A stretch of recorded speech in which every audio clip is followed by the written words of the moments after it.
Rester chez soi pendant les vacances. De nombreuses familles en Europe ne peuvent pas se permettre de partir cet été.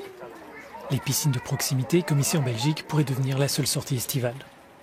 Ismaël, père de 4 enfants, ne pourra pas quitter le pays à cause de l'augmentation des factures quotidiennes. Cette année, c'est un peu serré au niveau du budget. C'est un peu quand même, les vacances sont chères, ça devient de plus en plus cher.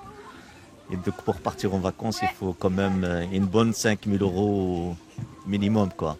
Avant, oui, c'était chaque année, on partait chaque année, mais ces derniers temps, une fois chaque 3 ans, une fois chaque 2 ans. Le nombre de travailleurs qui ne peut pas se permettre de partir pour les vacances progresse en Europe. C'est le résultat d'une étude menée par la Confédération européenne des syndicats. 8% de la population de l'Union, soit 38 millions de personnes, n'ont pas pu partir en 2020 pendant leur congé. Ce taux dépasse les 40% en Roumanie, en Grèce et en Lituanie. En Autriche, au Danemark et en Finlande, environ 7% des citoyens n'ont pas pu s'offrir de vacances. La Confédération appelle à de meilleures conditions de travail pour éviter un hiver de contestation. Il y a une réelle préoccupation parmi les travailleurs de ne pas pouvoir joindre les deux bouts concernant le loyer, les courses alimentaires et de ne pas pouvoir s'offrir de vacances en famille, par exemple. Et cela a un impact plus large non seulement sur le travailleur, mais aussi sur sa famille et la société.